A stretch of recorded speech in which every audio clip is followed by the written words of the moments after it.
the show. Okay, no audio on the show. Let me read. Oh, I think it just kicked in. What the hell? Thanks, OBS. Okay, we're going to pretend like it's actually working now. I don't know what happened. I was about to click something, and it just popped on as if it was there the whole time.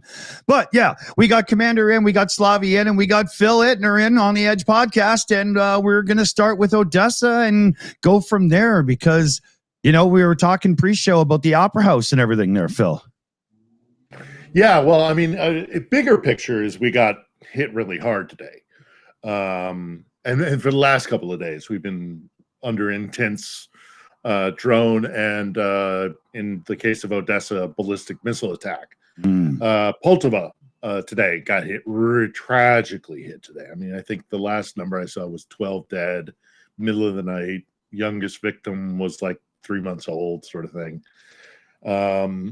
So, I mean, this is bigger picture. But the reason why I wanted to mention Odessa above everything else was because it was apparently a ballistic missile, and it came in within the shadow of one of the landmark, well, if not the landmark spot in the city, which is the Odessa Opera House.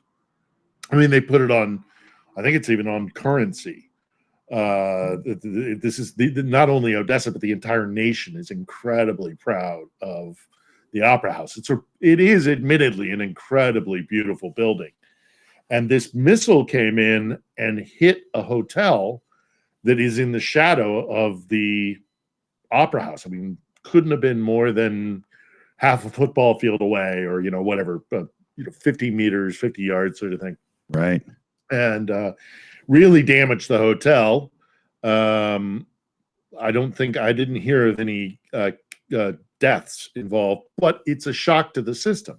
It would be like hitting, if you're in, I don't know, take a town, the Hollywood sign in Los Angeles, Toronto CN Tower, something that is distinctive to the city itself.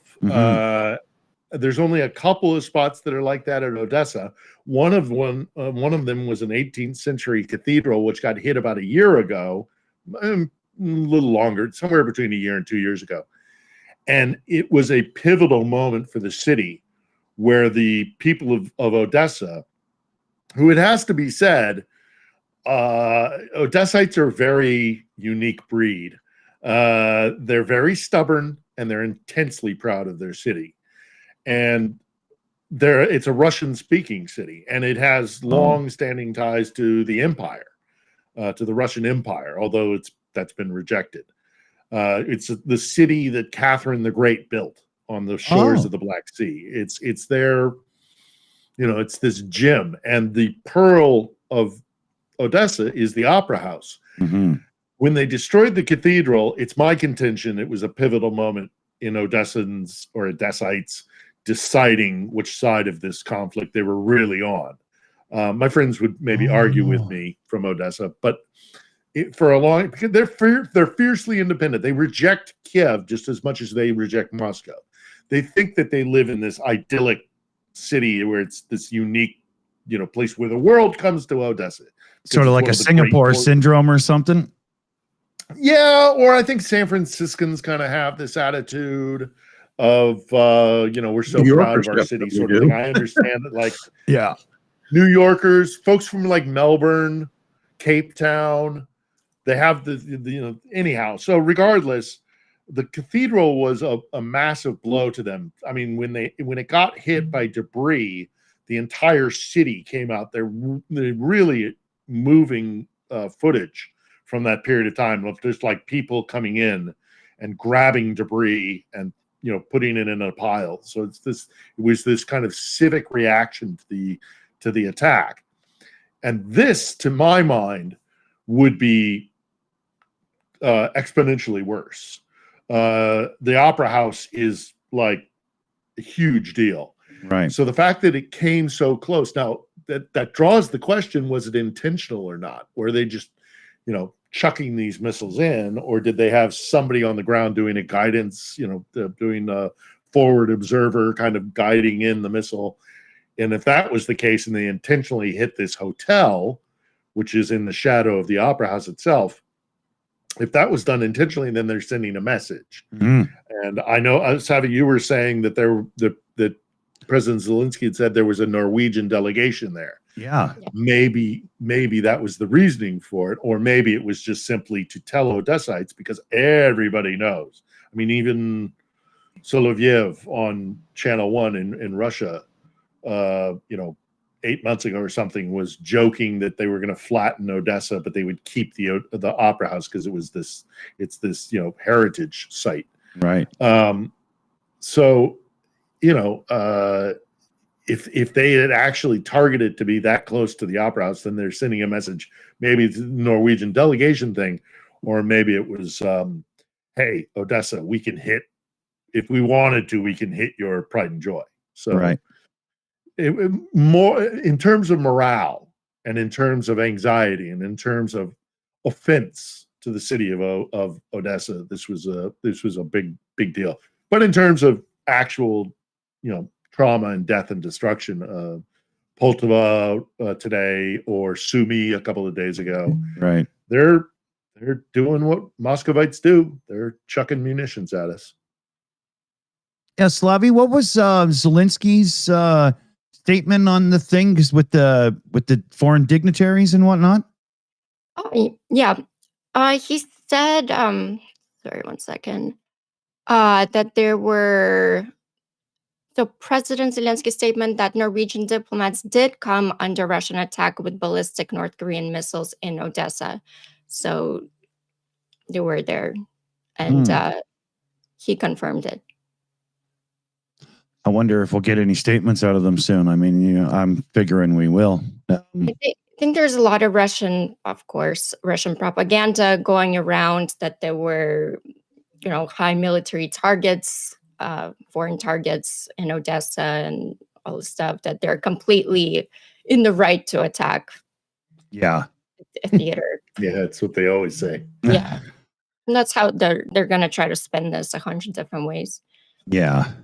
I mean, judging by the language of Zelensky's statement there, if that's verbatim, my bet is that the Norwegians were in the city somewhere.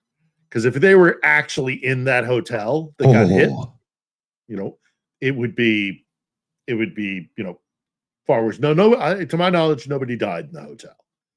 I think it's 7 injured. 7 injured. 7 injured. Mm-hmm. Yeah. If the Norwegians were physically in the hotel that got hit, I think the language of Zelensky's statement would have been, and I'll bet you the Norwegians would have come out with a statement already as well, if they were that close to being hurt. I think that's a bit of, I don't want to say hyperbole. I think that's Zelensky being very good at communication, which is what Zelensky is, one of his attributes is being really good at that. I think the Norwegians were in the city somewhere, but I don't think they were at the site where the ballistic missile came in. That's my bet. Yeah. That would be my bet if I was a betting man. Yeah. The Opera House is UNESCO as well, right? Heritage building. I'm sure right? it is. Yeah. Yeah. It must be. It must be. Yeah, it is here. I'm just catching through Annette's notes here. Yeah, it's an incredibly beautiful building. I've been to a couple performances there. And it's just, I mean, it really is a stunningly beautiful building. And it's people go there. It's not just for opera.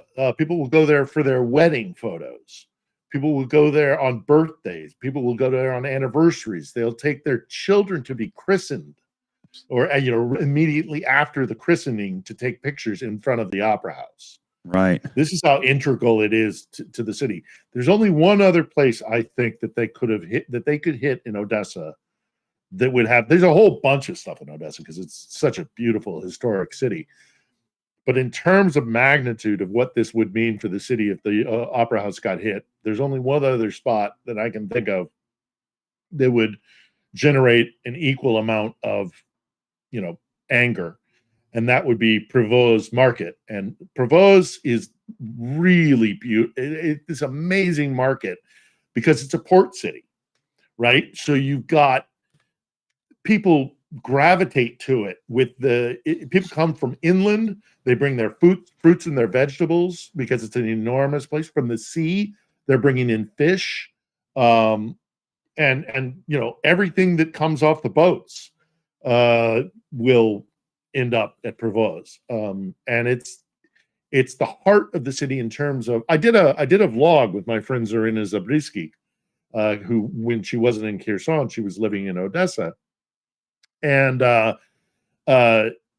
we talked a lot about how it was the nervous center of the city, where it's like old babushka or babushka will go and they'll gossip, and you can even when munitions are coming in, they'll be like, they're the what's the old Native American the drums that kind of that everybody can. The information flows through Prevoz, and it's this heartbeat of the city, this kind of communal situation. That would be devastating to the city of Odessa. But look, they already hit a 17th, 18th century cathedral in the city, and that was instrumental in turning them against. I mean, the hatred of Moscow just shot through the roof when they hit the cathedral. If they hit the Opera House or Prevoz Market, I pity any Russian soldier that marches into that city, because they'll be met with real intense resistance. The Commander, I wanted to go touch on North Koreans, because there's wasn't there a report about them not even be on the front now or something? Yeah, they've had to pull them off. Their training level is nowhere near what anybody thought it was going to be.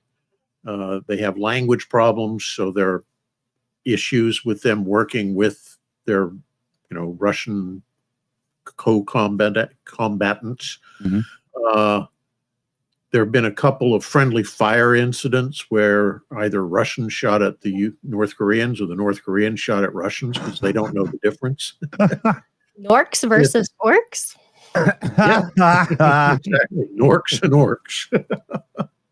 Sounds good. Yeah, it's just so they've been pulled off the front. Plus, they've suffered extremely high casualties. You read some of the reports that come out about them, and it's just it makes no sense. It's like, instead of, when the enemy starts shooting at you as you're crossing open ground, the logical thing to do if you want to survive is to go prone to protect yourself. Right. These guys instead seem to they bunch up together, make it, and stand up, so they're like very lucrative targets. Wow. Yeah, it's just like they don't know what they're doing. And another person and this is from a Russian mill blogger, he noted that when an attack that the Russians are launching begins to attenuate, they stop driving when they know they're not going to make any further progress. The North Koreans just keep trying to push. So you end up getting these horrendous casualties with no gain at all. At least the Russians, when they're doing these pushes, are making very small gains for the cost. Right. The North Koreans are taking even higher losses without any gains for just that reason. I think it's something like 50% of 11,000 is out of order. Yeah, no, it's generally thought in military circles that when a unit takes 20% casualties, it becomes combat ineffective. And as you say, the estimates right now are that the North Koreans, of the original 10 to 12,000 that were sent, over 50% have either been killed or become casualties. So yeah, they're being pulled out of the line for retraining, re-equipping, reorganization. And of course, there's speculation that there's another tranche of North Koreans that are being sent. Wow. Yeah. Just Yeah, and sadly, I mean, I've been on the peninsula a few times, and I've been at Pyongyang. I'm gonna mispronounce that. Anyhow, I've been at the parallel, and done a lot of spoken to like North Koreans that have come across and defected. It's a cult.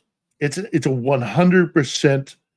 The mindset is that the Kim family, which I think we're on our third or fourth since the Korean War, has instilled this. Yeah, I think it's third. That he's a god. He's a god. Yeah. Yeah, no. And so we literally, hear they've rewritten reports history because they to, don't want bodies. Yeah. Oh, yeah. They've doesn't rewrote fart. the books, man. It's crazy. Well, they He rewrote their doesn't history. fart. For example, the first Kim is born on top of the holy mountain, and the clouds parted and sun. It just it reads like it's something out of a religious tome. Was it read out of a hat? Like, No, it's incredible how And you think nonsensical it they think he's a is. god? Or Is it true that his sister is actually a lot more evil than he is? That's what the Yeah, speculation. there's a lot Wow. of And that. and she's there's a lot of the current thinking she'd be the successor if Kim Jong-un disappeared. Or his gout would get to him? Yeah. He's got so many issues. But regardless, the reason. Oh yeah, tell me about it. But the reason I bring up this cult thing and this like fanaticism of the North Koreans, because they don't want these bodies taken, and they don't want them to be taken captive. So apparently there's well, and consider your sources. This is coming out of kind of Ukrainian military and what have you, which generally I take with good faith, but regardless, consider your sources, that they've been instructed to carry with them a grenade at all times, these North Korean soldiers. And then if they're going to be overrun, that in order to not be distinguished as Korean soldiers, that they're to use that as a last resort, so they won't be taken. And I don't know how much truth there is to that, but it falls into the mentality. It sure falls into the mentality of the DPRK.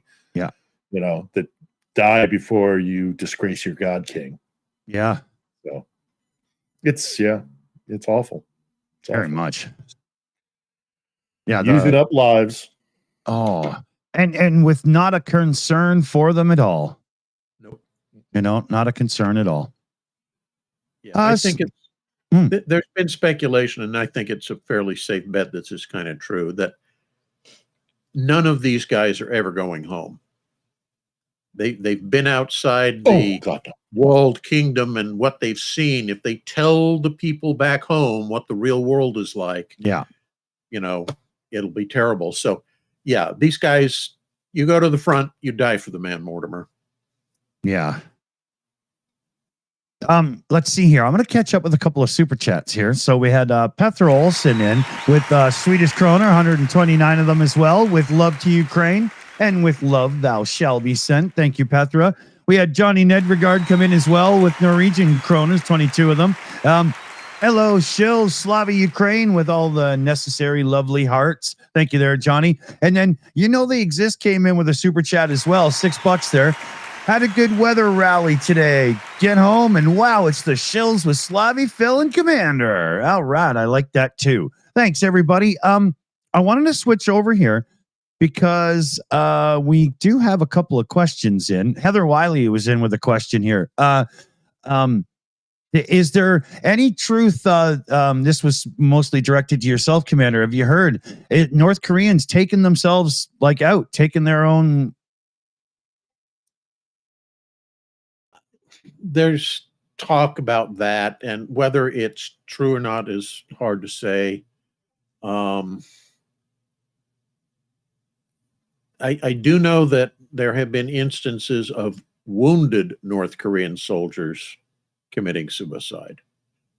But it may be because they're operating under the assumption that medical care in a Russian field hospital is equivalent to medical care in a North Korean field hospital, which is essentially you get a 9mm behind the back of your skull.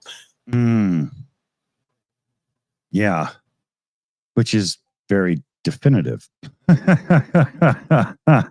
Very much He died so. of his wounds. Nishagu Nazad. Yeah. You guys know the story of Nishagu Nazad, not one step back? I think Starsky's told it. It's the Stalin story, and it's the Russians say it's apocryphal. I don't think it is. I think it's 100% true that there were political They had officers. copies of the order. Yeah. Yeah. Well, Russia likes to rewrite its history.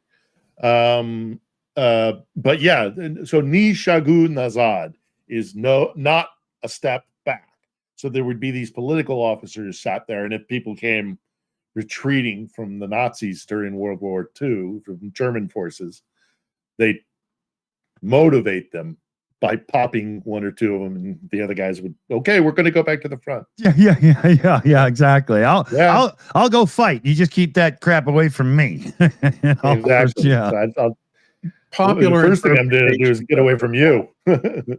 Yeah, the most popular interpretation of that, which if you ever saw the movie Enemy at the Gates, which is about a Russian sniper. The Russians hated. They hated. Oh that yeah, movie. and they should. It was They completely were so BS. insulted. But they had the blocking movie. detachments with machine guns shooting Russian troops that were trying to retreat. That didn't happen. They'd round them up, maybe shoot one or two as an example until the others go back to your units and fight. So it wasn't wholesale slaughter, although the end result probably was. Right. Well, and it's more in the mentality of the NKVD. It's how they rule by fear and intimidation, and that's So it's just, and I'm sure that's happening now. I'm 100% sure that's happening now. No, not just with the North Koreans as well. Yeah, they've talked about Russian having blocking detachments. I wonder, like myself, it's hard to put yourself in the mind of a North Korean, but when you're getting shipped out and you go and then you land and you're in Russia now getting ready to go and deploy and whatnot, wouldn't seeing how you've been lied to all your life instantly make you think there's no way I'm getting home? Like, wouldn't that hit you? Yeah, but at the same time, it's kind of like with the Japanese in World War II, is you were fighting for the honor of your nation, of your city, of your family, of it's all bound up in that.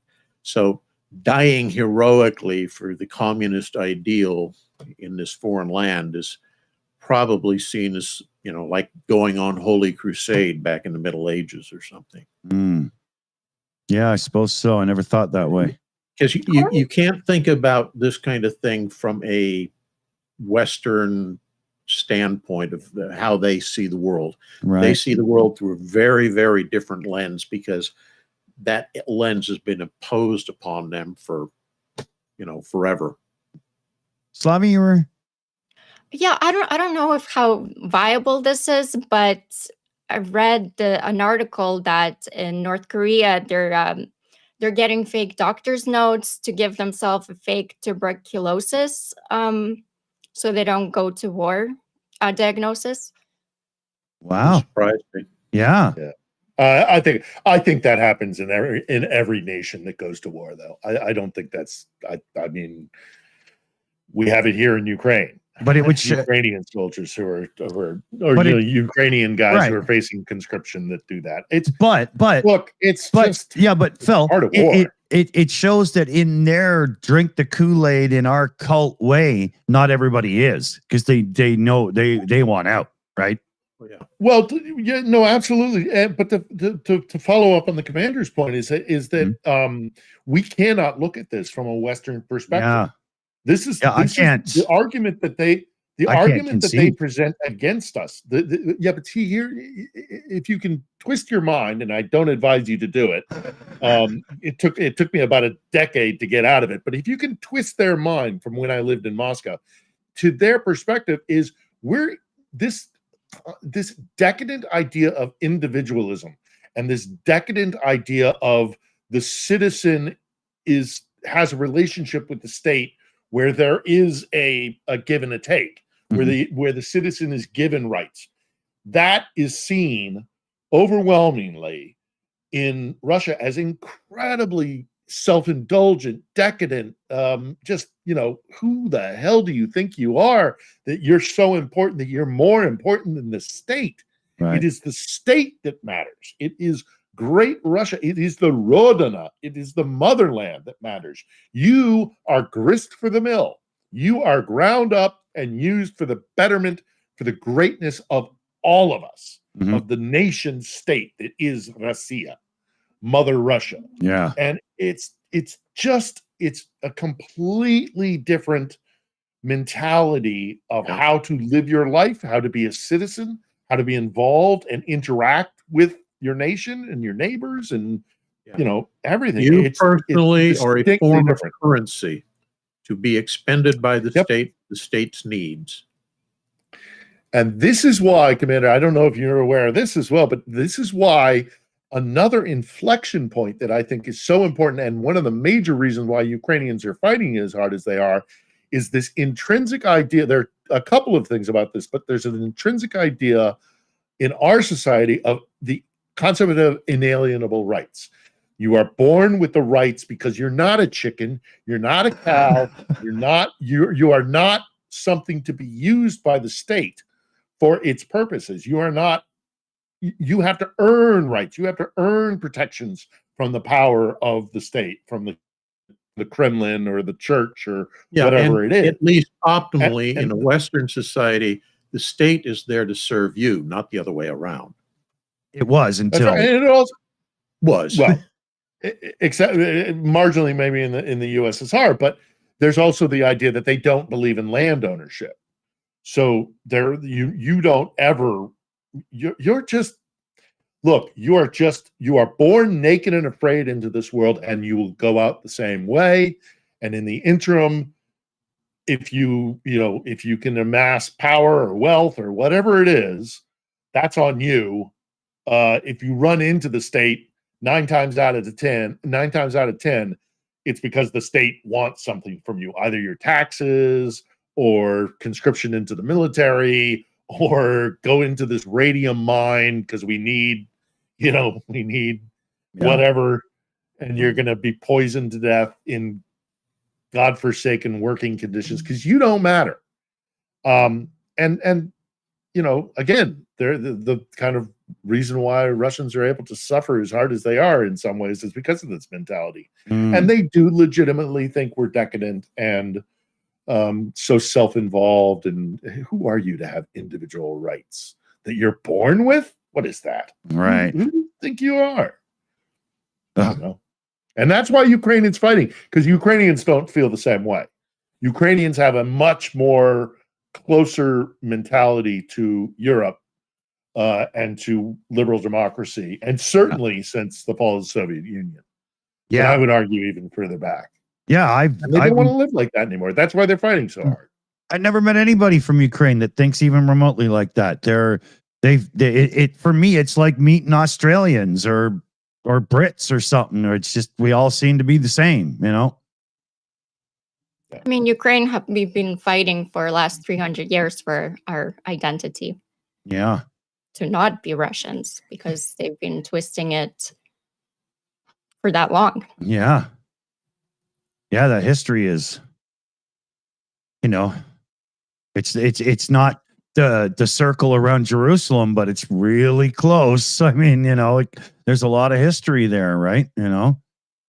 By the way, I have to go back to, because Phil said that Catherine the Awful built Odessa, and I'm getting texts from my dad. Please correct him. Like it's not Ukrainians built Odessa, and Odessa is much older than Catherine the Awful. So. Okay. All right. This is not the hill I'm going to die on, but there's Papa Slavi gotcha. She signed off on projects. I know what she did. Yes. She yeah, there was a city there, well, a town there. There was a trading port there, but well, again, I'm not going to get myself in trouble. But okay, fair enough. That's funny. Look, Well, they've the taken down her statue. They've taken down her statue one way or the other. Even if we can argue about her legacy in the city, it's over. It's done. She's gone. They've taken down her statue. They're renaming that square is no longer Ekaterina Ploshchad. It's not. It's they've renamed. Well, I don't know. I've forgotten what they've renamed it to, but they are. I think it translates to the bitch, but no, I'm just kidding. cunt. Yeah, I mean, okay. So your father who was making this pointing this out to me that I was misspeaking. I'll wave the white flag. I'm not going to argue about it, but I think it's important to talk when we talk about Odessa. I think it's important to talk about how Catherine is perceived in Russia when it comes to Odessa and it comes to dominion over the northern shore of the Black Sea. Because, and I've said this before on the shows, but I'll say it again. There's one czar in the Kremlin right now who has seen three of the pillars of Russian sense of self-identity and their aspirations lost and betrayed in one term of a czar in the Kremlin. The promise or the dream of Peter. So Peter the First, we won't call him the Great, we'll just call him the First. Peter dies in the early 18th century, having seen empire and colonization by the Dutch and the English over the seas. So he says to Russia on his deathbed, you must become a great naval power. You must find naval ports. At the end of the 18th century, we have Catherine the Awful, if that's how you prefer to refer to her. That's fine. I don't have a problem with that. The German bitch. She tries to fulfill Peter's dreams by, as the Ottomans are retreating, she expands, takes Crimea without a shot being fired, which is a lie. Then she takes the territory that was previously owned by the Ottoman Empire along the north shore of the Black Sea, thereby trying to push forward Peter's dream. So Peter's dream, Catherine's conquests, and then the concept of the Third Rome, because Russia and Moscow in particular has always thought of itself as the inheritor of Orthodox Eastern Rome.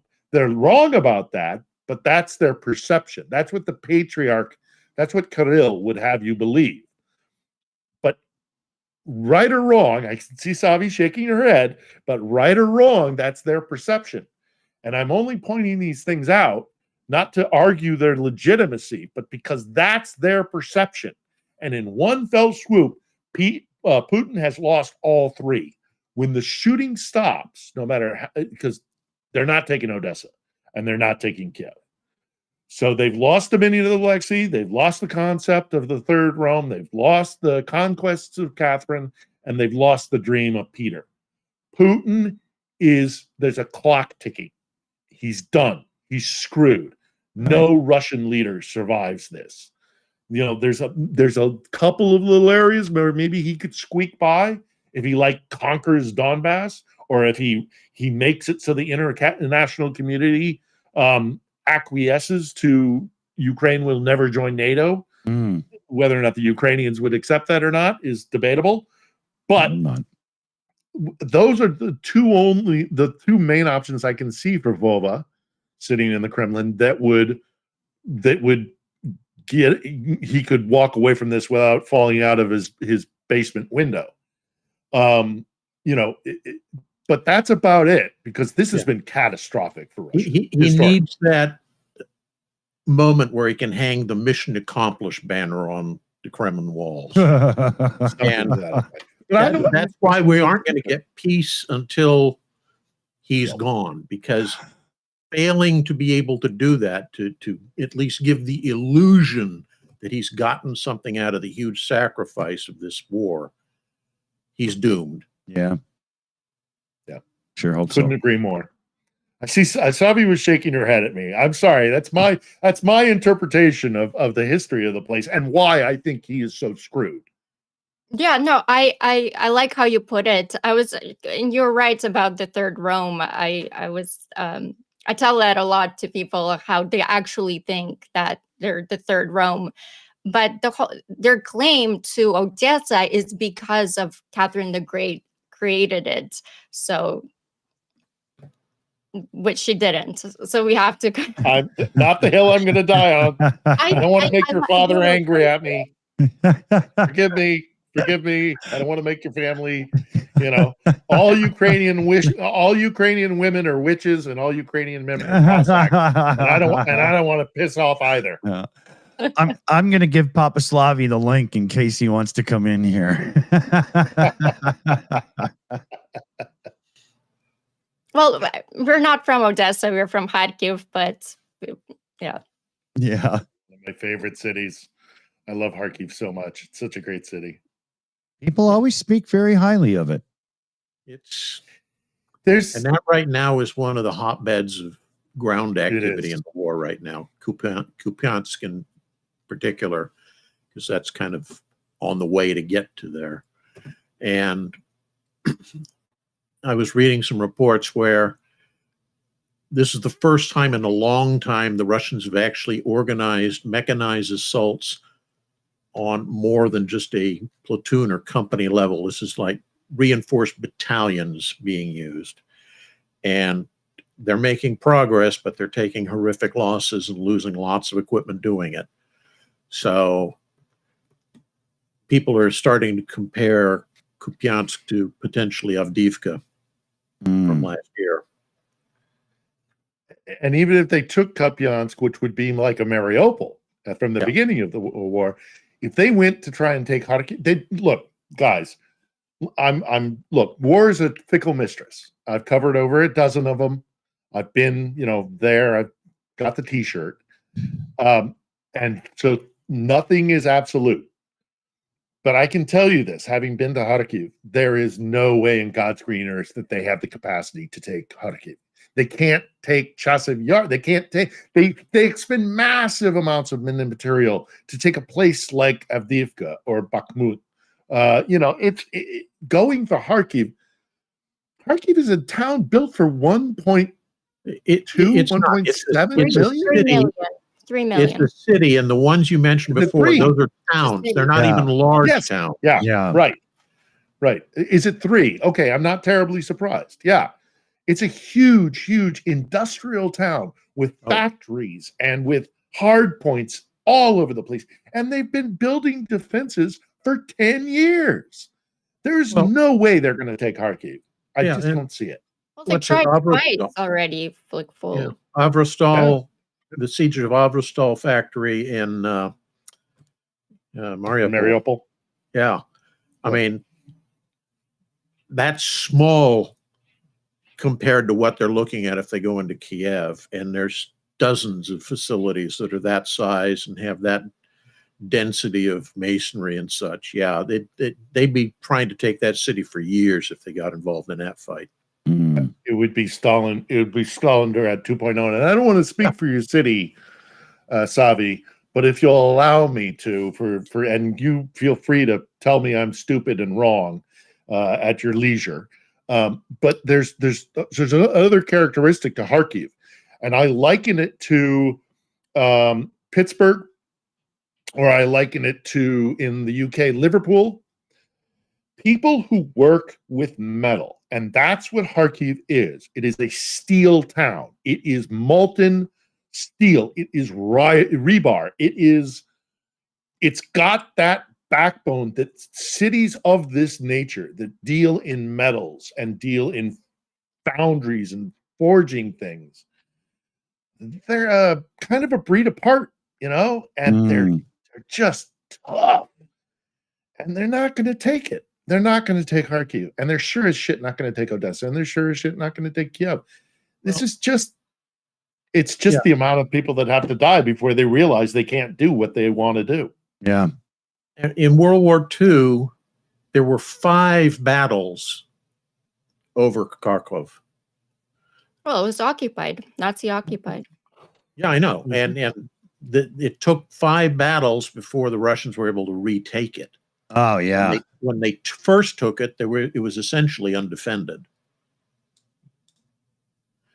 And that shows you how difficult it is to do something of that nature. Urban combat, particularly in very densely built up areas, is incredibly difficult and costly. Mm. Yeah, I mean, well, I've seen things on TV where they're in one of those places that you build for doing urban, combat maneuvers and whatnot, and you'd sit there and there's so many windows and places and things. How in the hell are you ever supposed to make it 5 feet? And as Grozny showed when they were fighting there, and in World War II, for example, Monte Cassino, in places like that, when you level the city, you actually create more defensive positions, not fewer. Right. So it becomes all the harder as you level the city to do anything. It makes sense. Yeah. When you really think about it. Yeah.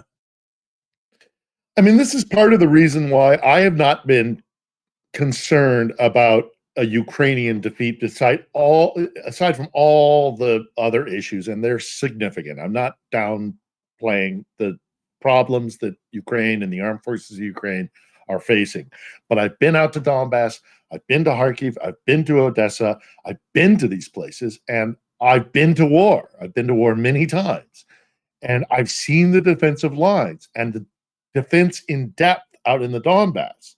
They're going to make them pay for every inch that they try and take, and there's not going to be a breakout.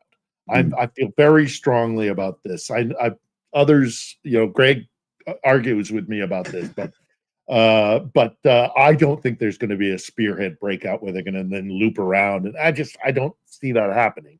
Because again, I've been out there, I've seen the defenses. It's going to be hell for the Russians as they advance, and it already is. They're just not. So I don't care what the scrimmage, what I call, and I don't mean this maliciously towards every one of them, because there are guys that are doing good work, but what I call the scrimmage line boys, the guys who look at open source intel, maps and lines on maps, and now there's a place for that. That's important. Analytics on, who has amassed forces there and who's advancing here and who's advancing there. That can be fine. But the guys who are doom spreaders, because they look at the map and they're like, Russia took, 300 meters today, or, it's all, and I'm like, you haven't got a fucking clue what you're talking about. You ain't got a goddamn clue. Even if they do take Donbass, what does it matter? Crimea doesn't matter anymore. This war, so much of this war is about Crimea because of Sevastopol and the location of one of 4. They only have 4 goddamn fleets. They've lost 2. The Black Sea's gone and the Baltic Sea's gone because it's a NATO lake. This doom spreading of Ukraine is destined to lose is bullshit. And we need to push against that narrative strongly. I get it. This is tough. This war sucks. Being on the front line sucks. The despair and the frustration and all the rest of it. But Ukraine is going to win this war. I have never been shaken in my faith in that. Ever since they were pushed back from Kiev, and ever since they failed to take Odessa, I have felt very strongly that Ukraine is in a much stronger position, and that ultimately they'll win this war because they'll survive. They're going to survive. There's going to be a country called Ukraine. Its capital will be Kiev. It will have Kharkiv. It will have Odessa. I don't know what happens with Donbass, frankly, but I'm not sure it even matters, because, again, I mean, it matters for the people that live there. And forgive me, I perhaps misspoke slightly there. Of course it matters. Nobody in Donbass should live under Moscow. But Sevastopol is no longer viable because Odessa will forever be Ukraine, and you cannot put the Black Sea there anymore. So I'm not in despair. I'm not a doom spreader. I think Ukraine will win this war, and it will be devastating for the Kremlin, for Putin, and for Moscow. I mean, because the empire is not in a good place. Yeah. That's my tirade. Donbass is important because it has plethora of natural resources, trillions on trillions, lithium, which Not to mention salt, coal. There's all sorts of stuff out there, and I'm not being flippant. I don't mean to be flippant about it. It would be awful to lose Donbass, but Ukraine could survive it. It would be awful. It would be terrible. But you know, it's an existential fight. So the important thing is that Ukraine as a whole survives. So I didn't mean to disregard the importance of Donbass, but it's just I'm thinking I'm not a doom spreader. I just don't feel I'm not scared. I'm right there with you on that. I just get Ukraine economically will need those natural resources because United States will want to, everybody will want a peace, and much rather have the West a peace than Russia have those trillions. So I defer to you. You're a Ukrainian. I'm just a visitor. Yeah. God, I was just trying to do a thing there. Slavy, what else do we got on the list that we should be going over and whatnot? I just need 1 second here, everybody, because my text is going off. My son's off with his mom, and I'm getting like message after message. So I have to check this. Just give me a second here. Sure. Well, get your Russian oil refinery bingo cards out because Ukrainian forces have actively, especially this past week, have been targeting those oil refineries. They struck Lukoil oil refinery in Volgograd Oblast, causing a huge fire. Additionally, the Razyan oil refinery was hit twice within the week, resulting in huge operational disruption as it was lost 100% of its power. So this is great news. And also the Nizhny Novgorod oil refinery in Kstovo also came under attack, further showing that Ukraine's capability to conduct deep strikes into Russian territory aimed at disrupting supply lines and economic capabilities, of course, that support Russian military efforts and overall Russian life, and showcasing to the world, like Phil was saying, what real sanctions look like, as the oil refineries deserve nothing less than a full obliteration. So, all right, I got my sound on now. I'm just Can't trying to hear you look guys, though. I don't What think is it's got you entered in. Let me fix that. what is the Hello. distance between Moscow and Can't Nizhny? hear you guys. 435 kilometers east of Moscow. East of Moscow is where Nizhny is located. Hey, Andrew.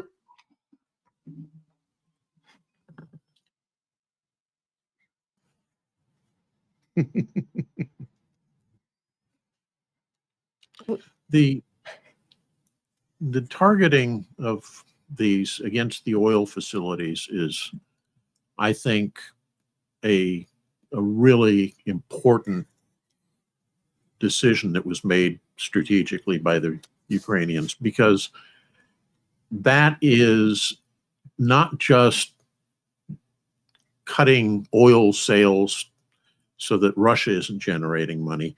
It's also personal for Putin because most of his wealth is coming from that sector. He maneuvered things so that he basically owns all the major oil producing companies personally. And so if you take them out, then his personal money is also being impacted. That's a good point there. Yeah. Andrew had some kind of connection issue. He's just going to refresh and come back in. Sorry, Phil, keep going. No, go. Sorry. I think it's also worth mentioning, and not an insignificant part of this is also the Baltics and the Scandinavian countries have started to discuss. Well, not just discuss; they're running operations to take care of Russia's so-called shadow fleet which is breaking sanctions and taking fossil fuels out into international open waters, and doing transfers of power, sneaking into this port or that port to keep the flow of cash coming from their oil and gas sound sales. is lost. Can you not hear me, or? Yeah, I can hear you. Oh, okay. He just went dead for like 30 seconds. Oh, wow. Well, Did- I can see not gesturing literally, and everything, but couldn't hear I a have word. risen. Yeah. I have risen. So hitting the shadow fleet's going to help that too. Oh, big time. And I'm with you. I'm with you, Commander. I think hit them where they're hurt. Hit them where it hurts the most in their pocketbook. And I think Their long-term sense for of self Russia, and their identity, their sense of self and their identity as empire and their pocketbook. That's how we're going to beat them. I also think in the long view of this, the biggest strategic catastrophe to come out of this war for the Russians is Finland and Sweden signing on with NATO. That completely changes the operational military dynamic up there in the north and the Baltic. Before it used to be they were potential aggressors who could attack Norway and Denmark and such. With those two countries now in NATO, they're definitely on the defensive in the north.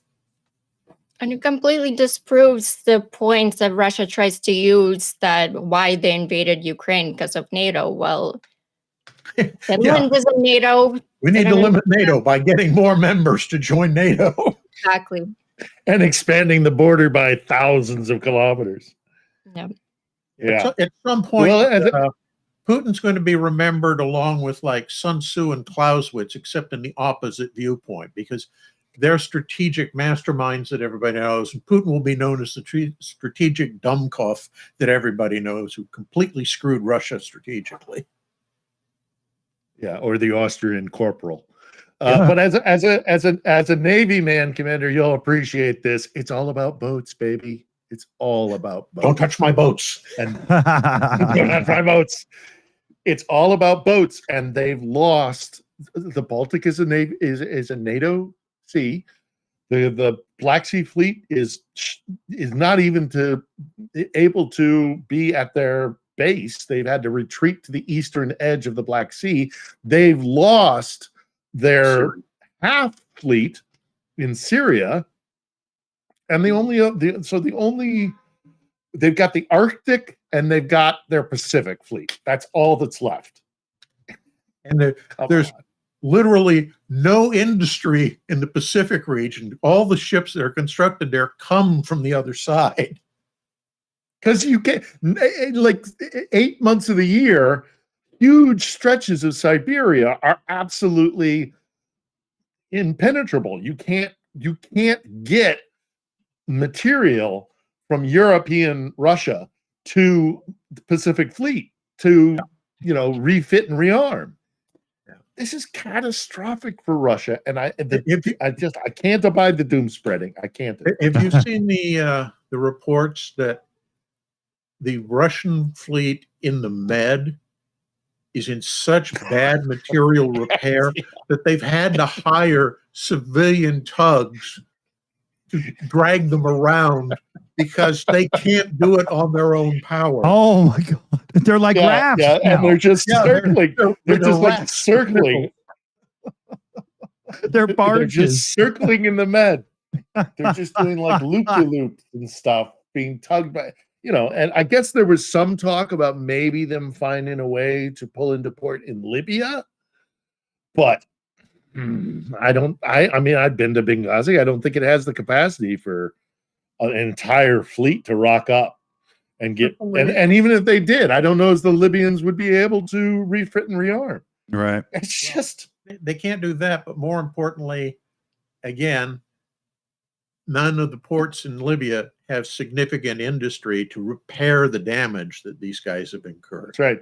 I've been to So- Tripoli. I've been to Benghazi. Yeah, they're going to end up having to either tow these in back to the Baltic or up to Murmansk Or scuttle them. Or Yeah. scuttle them. Oh, To send them to the depths of the Med. You know, it's just why fix the engines and stuff when you can just hire a tug? It's just beyond ridiculous, though. It's This is Putin thinking in three directions. yeah.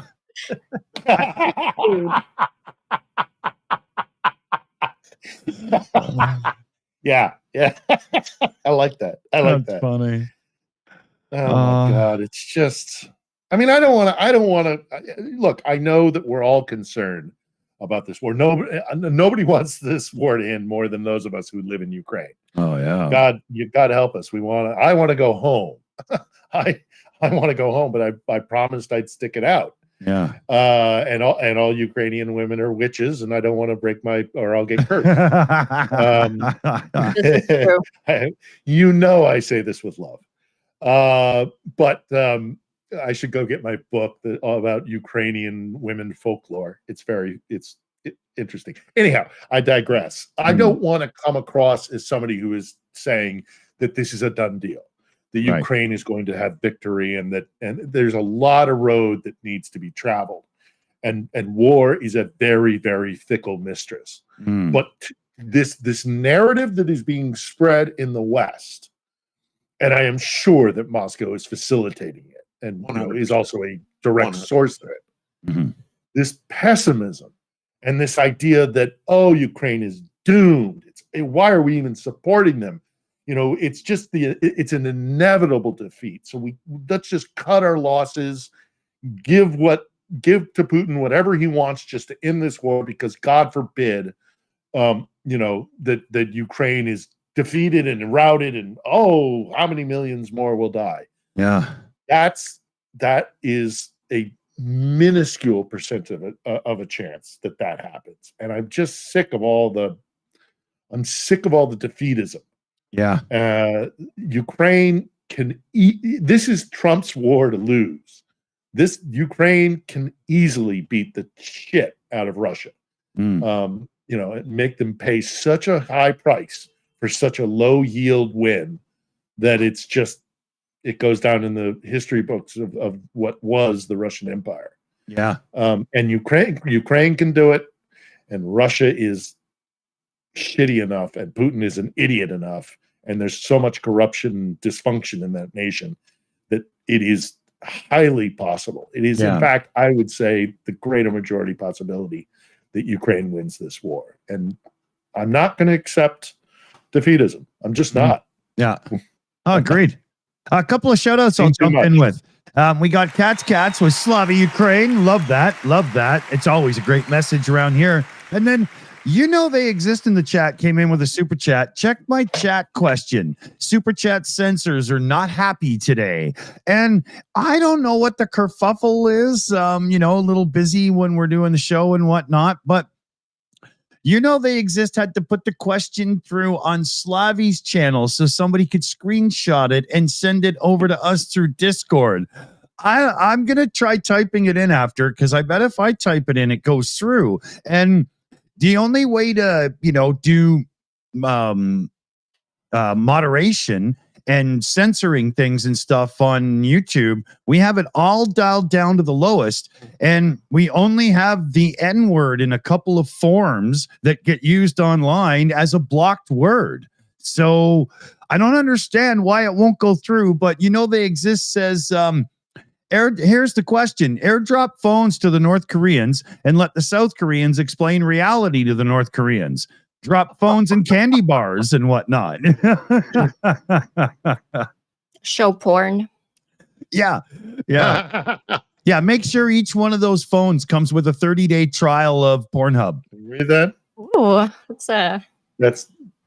this is my book on Ukrainian women's magic traditions. There must be a lot of superstitions in there. A lot. Magic spells. All Cool. Ukrainian women are witches.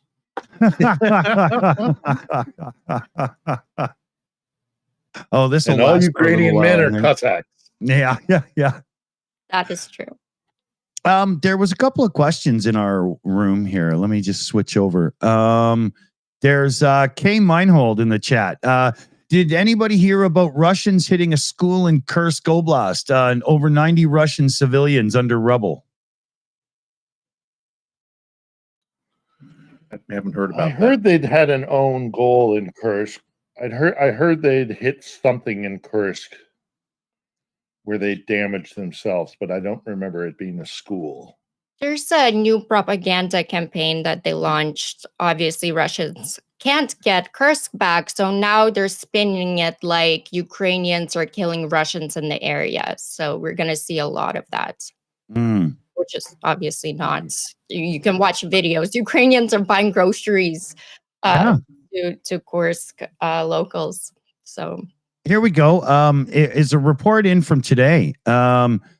Moscow struck a boarding school sheltering civilians in the Kiev-held town near Russia's Kursk region, trapping dozens of the rebel. I've got this on my smaller screen, and I really, really need to get glasses, so I'm having a little bit of a time here getting through this. Discord's just its text is too small for me. My appointment's in like 6 days. So give me like 2 weeks on this show and I'll actually have glasses and be able to read this shit a bit better. But it's a fresh report in from today. Yeah. Yeah. They exist before the show's done. I will try typing that in to see. Because my personal account for Mr. Dawson in the chat there, it's got no special privileges. So it shouldn't be any different. I think I got the story. Would you like me to read it? Please. Yeah. It's just one step too small for me. Okay. Ukraine said Saturday that Moscow had struck a boarding school building sheltering civilians in the Kiev-held town of Sudzha in Russian Kursk region, trapping dozens under the rubble. Kiev launched a surprise cross-border offensive into the Kursk region last August, seizing dozens of villages and small towns, including the regional hub of Sudzha, home to about 6,000 people before the fighting. Russian aviation struck a boarding school in the town of Sudzha, Kursk region with a guided aerial bomb. The strike was carried out on purpose. The Ukrainian Army's General Staff said on Telegram at the time of the attack, dozens of local residents were inside the building preparing to evacuate. Everything possible is being done to rescue the survivors, said Alexei Dmitrashkivsky, spokesman for Ukraine's military command in the region, said 95 people were trapped under the rubble. This is breaking news. Fake news. We all know that the Ukrainians were stockpiling chemical munitions. Yeah, very much so. Yeah, we all know how the Moscow version of the story goes. Yeah. Question for you, Slavi here. Viper in the chat. Hey, Viper, good to see you. Will Slavi ever come back to Ukraine? Of course. We have property there in Kharkiv and around Kharkiv, and a lot of family still there. And I have a lot of things in mind, plans that I want to shoot as well in Ukraine. So cool. And we got to invest in Ukraine. We got to rebuild, and we got a lot of work ahead of us. So. Yes. Very much so. Very much so. I've got an entire television production studio here in Ukraine waiting for you when you come. Cool. Amazing. No, that's good. I don't want to get cursed. I don't want to get cursed. I don't want to get cursed. Don't curse me. I mind manipulated him. Yeah. Once you let her speak, Phil, it was already too late. I know. So dangerous, these Ukrainian women. So what do we got here? Okay, yeah. So I still got about 20 minutes here, 25 minutes. Good. Yeah, that's about right. I just heard from Andrew Mercado, and he had that whole thing with Windows Update snag him, and he's just getting his ducks in a row here right now. Yeah. Oh, I can't stand that kind of stuff. That drives me crazy. You know, Bill Gates really knows how to annoy a person with all that crap. Too much. So we did get caught up there. Let me just look over here. Yeah, we're good there. Who wants to go where right now? Because I know as soon as Andrew gets in, we'll have it's sort of like a reset whenever somebody joins, right? You know. Sure. Yeah. Where is it here? I could plug my show. Well, that's a good thing to do. This week's episode is a good one. It's a really good episode. Again, it's On the Edge. We premiere every Sunday, 8 p.m. Kiev time, 6 p.m. GMT, and I think that's 10 a.m. Pacific. So it must be 12 Eastern. This week we're speaking to an African journalist, a guy based in Nigeria, Philip Obaji. And he talks to us for about an hour about what it is that Russia is up to on the continent and how, that's another front in this war, because this is a global conflict as much as, the narrative is that it's constrained to Ukraine. This war is already well beyond Ukraine's borders. It's happening in the UK. It's happening in Europe. I mean, we talk about forced migration that the Russians are doing, pushing Africans up to Libya to then try and get into Europe.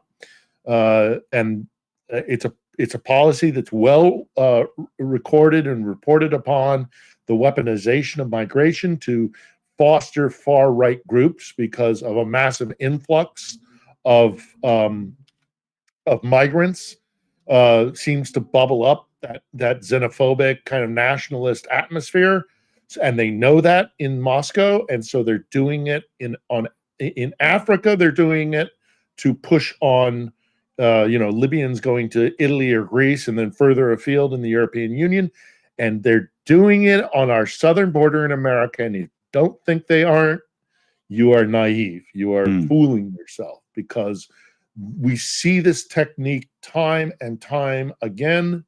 We talk about them flooding Africa with weapons to divide and conquer and to create tensions on the continent so that it exacerbates ethnic tensions, to create more insecurity, and also to provide an excuse for them to send in, like personal military companies like Wagner. We talk about the gold and the gem reserves that are being taken over by Wagner. It's a good one. It's a really, really good one. And Philip is a very brave journalist. He was captured by Wagner at one point, by Russian soldiers or paramilitaries.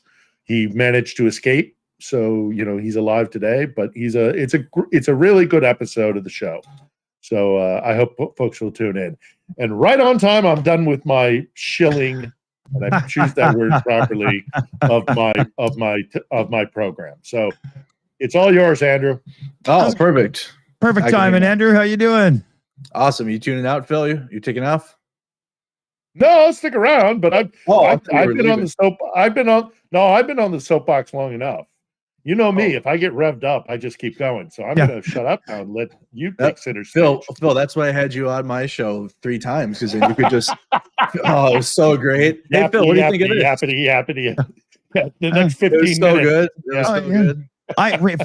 Phil was on the show once, and I actually went around the corner and got some takeout and came back, man. It's a wealth of knowledge. Mea culpa. I admit it. That's awesome.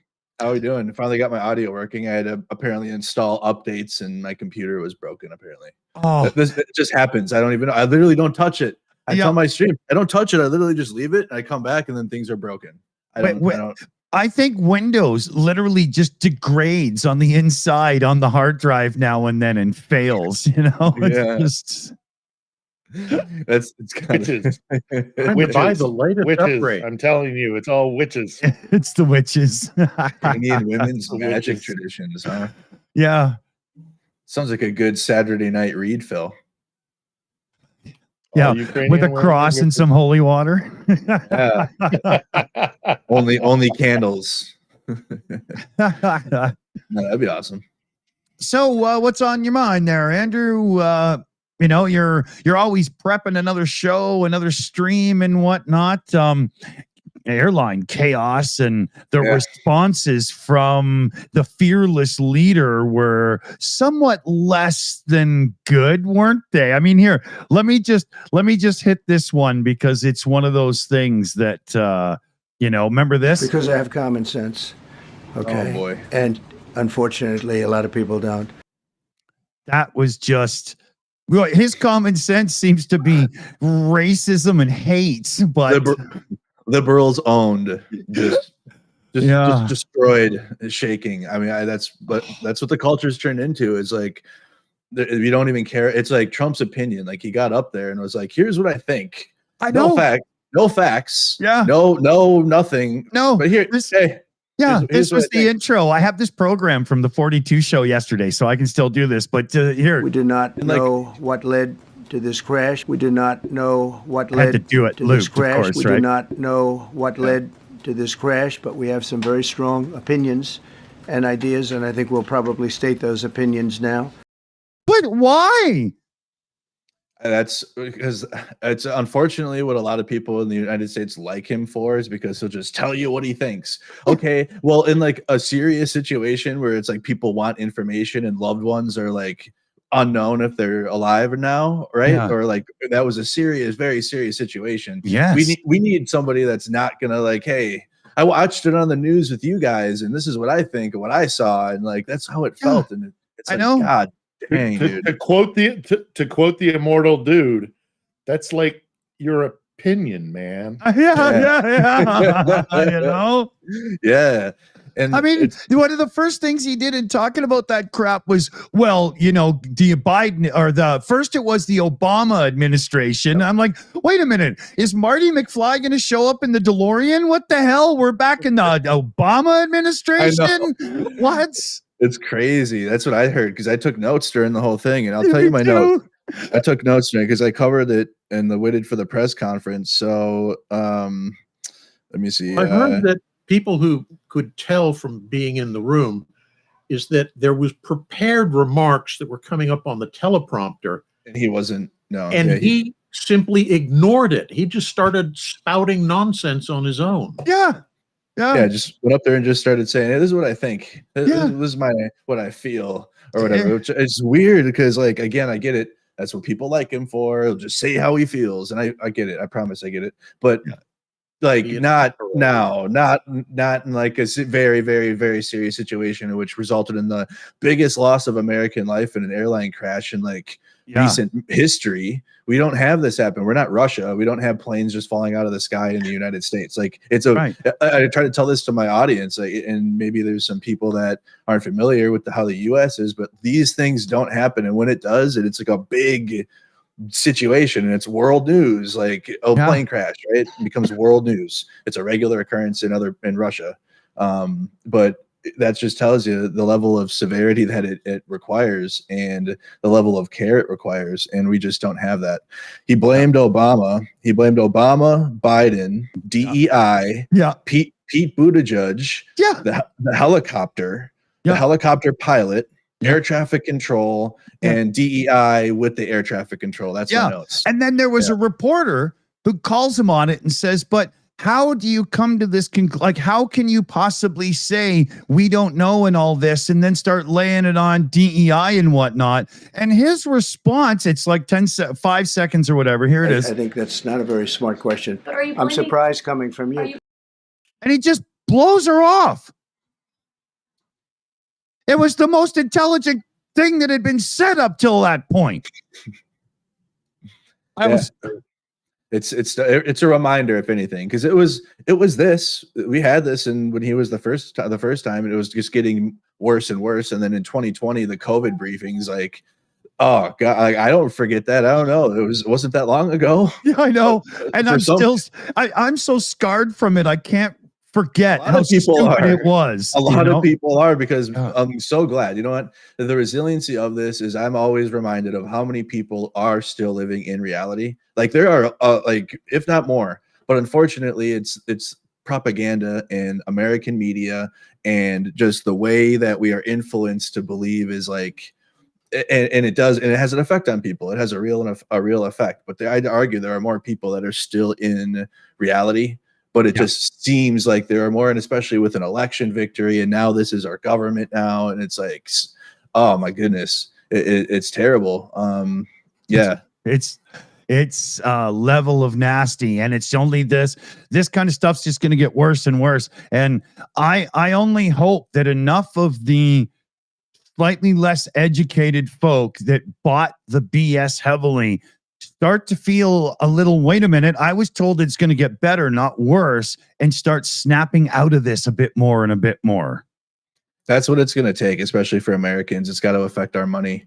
That's the only way. Like for some, which I'm awesome, I'm grateful. Empathy works. It does. Like I'm not going to say it doesn't work for everyone, but most people in the U.S. it's money, and that's just because we live in capitalism, and that's like our survival is based on how much money we have. So it's really connected to like primal instincts for Americans now, and that's just how it is. Yeah. But I'm still glad like people in my community and the Shills and everybody here at least has empathy, because without that, I mean, how could we even support Ukraine, right? Right. As an American, you know, that you'd think ignorantly like, oh, that country is so far away and that's not my problem. But no, many Americans chose, yeah, that is my problem. That is wrong. You know, we're going to stand up for that. So that's like the difference. And there's still Americans that work with empathy while still living in capitalism. We still got to make money, right? But yeah, a lot of Americans are driven by money. Yeah. So I live in a capitalist society, but we have a universal healthcare system, and it's not actually scary. It's not socialism. It's okay. It's possible to have both. Like a lot of Eastern European countries have like both. They have like socialist workplace environments type and it's awesome. And they're out there like they're out there playing pickleball or whatever the hell on like their lunch break or whatever. It's not even a lunch break. It's just like a break. Oh, and they still have business and they still have their opportunities too. It's like, come on. When you treat everybody equally human, everybody benefits. It's what I always say as a Canadian with healthcare. When your populace is healthy, everybody contributes more. It's not a bad thing. Yeah. So, but now we have pretty fascist policies coming now. It turns out. There was a good question here, Andrew, and it's great to put to you first there. Is anybody scared of Trump doing a flip-flop on his Ukraine stance right now and, flipping the script and going all evil chancellor? I don't think he has the ability to now. Like, that's the fear. But now it's kind of like he's like trying to put it off onto someone else, because that's what he does. Like he puts his issues off onto someone else until like there's a money-making opportunity, or at least he can claim a victory over it. So he'll honestly, he'll probably just put it down the line, and Ukraine will be a managed situation from the US, I think, at this point, where we're going to continue to send aid, but it's not going to be victory aid. It's not going to be aid that's going to allow Ukraine to win yet. That's why we got to get through this Trump administration and hopefully get someone that's going to like help victory. But as of right now, it's not looking like he's going to make Ukraine give up land or like cede territory to Russia to force a peace deal right now, which is what Russia was hoping for. I think they were hoping for that, and Trump's not going to give them that. But it's also not, it's like in like a limbo situation, not any better than Biden. I think if I was Keith Kellogg, I would be rethinking the kitchen renovation. Yeah, I would be holding off on buying the next motorboat, because he's going to be the first one that's going to get in the neck. Yeah. I like how Zelensky put it last week. Now it's up to Trump if he will lose to Putin or will win. Exactly. That was such that was great. It's perfect. I love the way he's used Trump's peace through strength. He took that right away. That's been Trump's thing all through whatever, even from his last presidency. Zelensky got that, and then now he's making it. Well, okay, it's Putin versus Trump now. And as long as Putin keeps making insulting comments about Trump, that will encourage him to keep backing Ukraine. Phil? No, I'm just the only thing that is in the back of my brain is that I'm kind of waiting for the other shoe to drop, because I still think that they have something on him. I think he's compromised, and Trump. You're talking about Trump. I think Trump is. I think that they have something on him. But does it matter? Golden For a shower. variety of reasons. Well, hear me out. And so the only thing I'm concerned about is no matter what he does, that when it gets to a crucial, when it gets to the crunch, that he'll do something that will favor the Kremlin. I hope I'm wrong. I hope I've misjudged the situation. But I'm deeply concerned about the influence that they have over him. I think that's still fair. I think that's still fair and a good assessment to be fear. Like, why would you trust anything Trump says or does? Plus, it's Russia, right? Like, there's still very, very good reason to have caution. But at least as of now, and we're going into the 3 weeks so far of his presidency, war hasn't ended in 24 hours like he said it was. Day one, I'll have it done before I become president. I'll pick up the phone and call Putin and we'll end this thing. Hasn't happened. And again, the latest reporting coming out is it's looking like Trump's interest in ending it's like waning completely, or his like interest in Ukraine is just waning, which could be good, not in terms of American support to Ukraine still as like a state, because we're still supporting Ukraine as like at a state level officially, right? And so that it doesn't riff that, but it's still kind of like, I don't think it's people, and we want to end this war in terms of victory for Ukraine, right? And make Russia end it. It's still not like going to further that either. So we're kind of like I think we're still in that middle unknown right now, but it's still good at least that American support to Ukraine on a state level, at least not Trump's rhetoric, but state level is still there for Ukraine, which is good. And that's what we need to pay attention to, because Trump's words are going to be Trump's words. It's what the actions of the state do and like what the government does. And that's what we need to react to. Anybody ever see the South Park episode where they explain how America gets to have their cake and eat it too? Because you can go off to war, but you can have all the hippies screaming that you shouldn't be at war. So you've got the balance covered. It's kind of that in a way where he says one thing completely and then goes off and does something else entirely. You just never know with this guy. We are coming up on close to time. It's one of those days, I can't stay quite as long as I wanted. So we've got like a 5 minutes to end here. So I'm figuring we might as well kind of get into wrap-ups mode.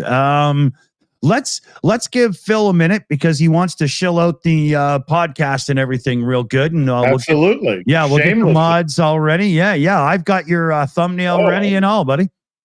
I am a whore for this country. I will say that without any embarrassment. No, I will push this show. This is a good one.